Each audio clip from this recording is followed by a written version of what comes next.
Friends, नमस्ते। मैं हूं सिद्धार्थ और आप देख रहे हैं पढ़ो।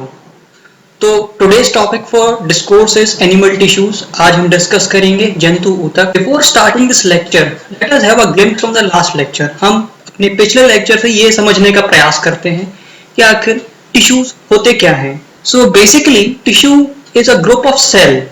Our tissue is a group of cells that are structurally similar. कहने का तात्पर्य यह है कि जब बहुत सारे सेल्स मिलकर बहुत सारे स्ट्रक्चरली सिमिलर यानी एक से स्ट्रक्चर होने वाले सेल मिलकर टिश्यू बनाते हैं, और सिर्फ इतना ही होना टिश्यू नहीं कहलाता है। जब ये स्ट्रक्चरली सिमिलर सेल मिलकर एक पर्टिकुलर फंक्शन परफॉर्म करते हैं तब हम इसे टिश्यू कहते हैं। उदाहरण के तौर पर ब्लड, फ्लोएम, मसल्स। और इस स्लाइड के माध्यम से मैंने यह भी दर्शाने का प्रयास किया है कि किस प्रकार से सेल्स मिलकर टिश्यू बनाते हैं, टिश्यू मिलकर ऑर्गन्स बनाते हैं, ऑर्गन्स मिलकर ऑर्गन सिस्टम बनाते हैं और फिर वो एक एनिमल बॉडी बनाते हैं। Further moving, we will discuss animal tissues. So basically animal tissues are classified into 4 types: epithelial tissue, connective tissue, muscular and nervous system. We will be dealing with them one by one. हम एक एक करके इन्हें देखेंगे। देखिए, ये थोड़ा concept heavy class है, so don't be in a hurry, don't panic. I have tried to include all those things which can be asked in Madhya Pradesh Public Service Examination. तो हम एक एक करके अब इन्हें देखते हैं। सबसे पहला है epithelial tissue. The first one is epithelial tissues. इसे हिंदी में उपकला ऊतक भी कहते हैं। अब देखना ये है कि ये होते क्या हैं। Basically they are covering or protective tissues and they are present all over human bodies. तो अब हमें ये तो समझ में आ गया है कि ये एक कवरिंग के तौर पर होते हैं। अब इनकी विशेषताएं क्या हैं? इनकी विशेषताएं ये हैं कि they have high power of regeneration. इसका मतलब ये है कि अगर ये टिश्यू किसी प्रकार से डैमेज हो जाते हैं तो ये रीजनरेट भी उतनी ही जल्दी होते हैं। एग्जाम्पल, जब हमारे स्किन पर कोई चोट लगती है तो एक स्कार का मार्क आ जाता है, घाव बन जाता है, तो वो घाव हमेशा के लिए नहीं रहता, ना ही वो स्कार का मार्क हमेशा के लिए रहता है। वो रीजनरेट हो जाता है, वह घाव भी ठीक हो जाता है, वह स्कार का मार्क भी ठीक हो जाता है। Second is they protect organs from injury and infection. Third one is they are avascular in nature. What is avascular? Avascular का मतलब होता है कोई भी blood vessel यानी कि कोई भी खून की नस इससे नहीं जुड़ी हुई होती है। Fourth one is they are present as a continuous sheet of tightly packed cells. The last one is they rest on a non-cellular basement membrane. ये basement membrane क्या होती है, इसे भी हम अपने आने वाले स्लाइड्स में देखेंगे। Epithelial tissues हम पढ़ ही चुके हैं क्या है। इनके भी विभिन्न प्रकार हैं: squamous, cuboidal, columnar, ciliated, granular, stratified. शब्द देखकर आप घबराए नहीं। First one is squamous epithelium. Now what is squamous epithelium? They are found as a single layer flat sheet and has an irregular boundary. आप डायग्राम में देख सकते हैं कि ये जो नीले रंग का मेम्ब्रेन आपको दिख रहा है, जो ये जो बेस दिख रहा है, इसको बोलते हैं हम बेसमेंट मेम्ब्रेन। जैसे हमारे घरों की नींव होती है, ऐसे ही जो एपिथेलियल टिश्यू होते हैं वो रेस्ट करते हैं एक मेम्ब्रेन पर जिसको हम बेसमेंट मेम्ब्रेन कहते हैं। तो इस बेसमेंट मेम्ब्रेन के ऊपर जो स्क्वेमस एपिथेलियम है वो एक सिंगल लेयर के तौर पर पाया जाता है, और ये सिंगल लेयर एक फ्लैट शीट की तरह एक्सटेंड होती है। अब ये पाए कहां जाते हैं? So they are located in blood vessels, air sacs, esophagus, linings of mouth. We can see that since they are located in places where exchange of certain things takes place, जहां पर कोई तत्व का एक्सचेंज होता है, therefore their function is to act as diffusion boundaries. For example, esophagus, air sacs, यहाँ पर जो हमारे लंग्स में मौजूद होते हैं, यहाँ पर exchange of gases take place करता है। तो हम इनकी लोकेशन देखकर ये पता कर सकते हैं कि ये फंक्शन क्या परफॉर्म करते हैं। Second one is cuboidal epithelium. Cuboidal epithelium आपको नेम से सजेस्ट हो रहा होगा कि they must be having something related to cuboid. तो इनका जो सेल का शेप होता है, जो सेल मिलकर टिश्यूज बनाते हैं, उन सेल्स का शेप होता है वो क्यूबॉइडल होता है। आपको डायग्राम देखकर ये चीज भी समझ में आ रही होगी। Now where are they located? They are located in duct glands and nephron tubular. Now how about their functions? ये क्या फंक्शन परफॉर्म करते हैं? क्योंकि ये डक्ट ग्लैंड्स में प्रेजेंट होते हैं इसलिए इनका एक फंक्शन होता होगा कि ये सेक्रीट करते हैं कई चीजें। ग्लैंड्स जैसे आपको पता है हार्मोन सेक्रीट करते हैं। Since they are present in nephron tubular. Nephron tubular basically क्या होता है, हमारी किडनी के अंदर प्रेजेंट होता है, और किडनी में हमारे यहाँ पे क्या होता है, जो एब्जॉर्ब होता है, वेस्ट मटेरियल एब्जॉर्ब होता है so that the blood is clean. तो जो क्यूबॉइडल एपिथेलियम उनका एक फंक्शन एब्जॉर्प्शन भी हो जाता है। Moving further, columnar epithelium. Columnar epithelium, यहाँ पे भी हमको नाम देखकर इसके विषय में जब पता करने का प्रयास करना चाहिए।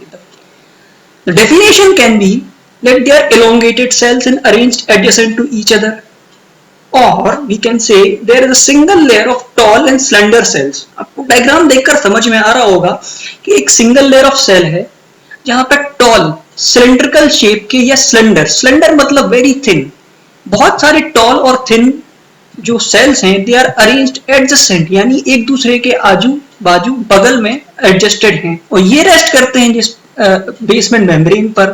This whole structure constitute columnar epithelium. So far we have seen that the types of epithelial tissues are basically named after the shape of cells they have. Now, where are columnar epitheliums located? They are located in stomach and intestine. Now, once again, epithelium tissue का जो main function है वो secretion and absorption ही है। हमारा stomach भी कई चीजें secrete करता है और intestine जो है हमारे फूड में मौजूद न्यूट्रिएंट्स को absorb करते हैं। What are ciliated epithelium? इनके ऊपर एक cilia present होता है। What are cilia? Cilias are basically hair-like structure और ये hair-like structure columnar और cuboidal epithelium या तो columnar या तो cuboidal epithelium पर जब ये hair-like structure एग्जिस्ट करते हैं तो उन्हें हम कहते हैं सीलिएटेड एपिथेलियम। अब ये कहाँ लोकेटेड होते हैं? ये हेयर लाइक स्ट्रक्चर इसका उत्तर हमें देगा। ये लोकेटेड होते हैं ब्रोंकियोल्स और फेलोपियन ट्यूब में। Next one is glandular epithelium. यहाँ पे भी हमको इसके नाम से इसका पर्पस और इसकी डेफिनेशन ढूंढनी है। When columnar epithelium or cuboidal epithelium gets specialized for the purpose of secretion, they are known as glandular epithelium। कहने का क्या तात्पर्य है? कहने का तात्पर्य ये है कि ग्लैंडुलर एपिथेलियम एक स्पेशलाइज्ड फंक्शन परफॉर्म करते हैं जिसे कहा जाता है सिक्रीशन। ये क्या सिक्रेट करते हैं? उदाहरण के तौर पर for example we have salivary glands which secrete a hormone, then there are goblet cells in alimentary canal which secretes mucus। So when they secrete something they are called as glandular epithelium। Next one is stratified epithelium. They are also called as compound epithelium। Now what is stratified means? Stratified means layer after layer। Therefore in these kinds of epithelium, इस प्रकार के epithelium में multiple layers exist करती हैं और they are located one over another। एक के ऊपर एक जब multiple layers exist करती हैं and they all rest on a basement layer, they are known as stratified epithelium। The purpose or the reason why these multiple layer exist is to prevent wear and tear। जो epithelial tissues हैं उनमें कोई टूट फूट, उनमें कोई चोट ना लगे, इसके लिए ये स्ट्रेटिफाइड तरीके से एग्जिस्ट करती है। इसका बेस्ट एग्जांपल है हमारा स्किन। हमारा स्किन जो है वो बहुत सारी लेयर्स से बनी होती है और ये आप पढ़ेंगे जब हम अपने सेंस ऑर्गन वाला चैप्टर पढ़ेंगे। Now moving further, we have connective tissues, से हिंदी में संयोजी ऊतक भी कहा जाता है। Now why are they named as connective tissues? The nomenclature, इनका जो नामकरण है, it is because of the special function which they are performing, and that special function is linking and supporting one tissue or one organ to another tissue or another organ। इन प्रकार के tissues में, संयोजी ऊतक में तीन प्रकार के components मुख्यतः पाए जाते हैं। They are connective cells। Number one, since they are tissues, therefore they must have been made up of cells। What a kind of cells they are made up of? They are made up of connective cells। These connective cells and fibers, they are actually suspended in intracellular matrix। What is intracellular matrix? ये एक प्रकार का पदार्थ होता है जिनमें ये connective tissues और फाइबर्स जो होते हैं वो सस्पेंडेड होते हैं या एम्बेडेड होते हैं। ये इंट्रासेल्युलर मैट्रिक्स जो होता है ये जेली लाइक भी हो सकता है, सॉलिड भी हो सकता है, लिक्विड भी हो सकता है। उदाहरण के तौर पर for example we have blood. Now we know blood is a fluid connective tissue. What does it mean? That blood exist in fluid form. तो प्लाज्मा जो है इसमें इंट्रासेल्युलर मैट्रिक्स का रोल अदा करेगा और जो ब्लड सेल्स हैं यानी कि जो आरबीसी है, जो डब्ल्यूबीसी है, वो उनमें सस्पेंडेड रहेगा। Moving further, what are the types of connective tissues? Connective tissues कितने प्रकार के होते हैं? बेसिकली तीन प्रकार के होते हैं: loose connective tissue, dense connective tissue और specialised connective tissue. Loose connective tissue के उदाहरण हैं एरियोलार टिश्यू, एडिपोज टिश्यू। ये क्या होते हैं हम इन्हें देखेंगे। डेंस कनेक्टिव टिश्यू के उदाहरण है टेंडन, लिगामेंट, स्किन। अब आप कहेंगे कि स्किन जो है वो तो आपने एपिथेलियम भी बताया है, वो एपिथेलियल टिश्यू भी है। तो इसका उत्तर यह है कि पूरी की पूरी टिश्यू जो है वो एपिथेलियल टिश्यू नहीं होता है, उसका कुछ पार्ट ही एपिथेलियल टिश्यू से कंस्टिट्यूट होता है। बाकी जो बचा हुआ पार्ट है, जैसे कि मैंने बताया कि स्किन में मल्टीपल लेयर्स होती हैं, तो जो बचा हुआ पार्ट है वो कनेक्टिव टिश्यू का पार्ट भी फॉर्म करता है। Third one is specialised connective tissue. इनके उदाहरण है, there example are cartilage, bones and blood.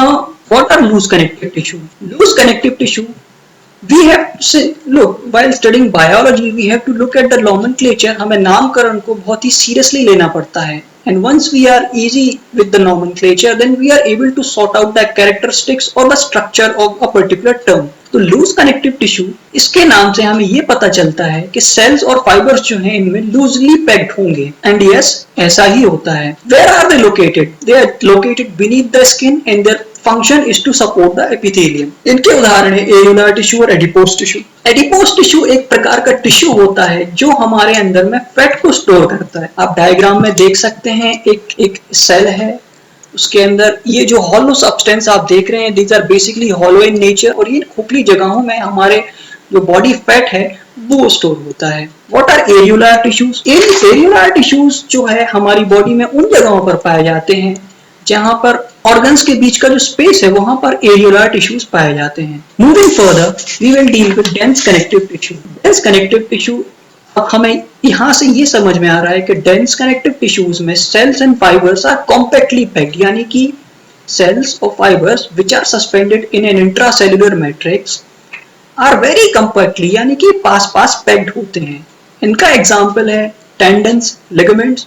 Tendons and ligaments क्या होते हैं? डिस्टिंग्विश बिटवीन में ऐसा क्वेश्चन आ जाता है, तो हम देखते हैं टेंडन्स क्या होते हैं। Tendons are tissues which connect muscles to bone, and ligaments are tissues which connect bones to bones.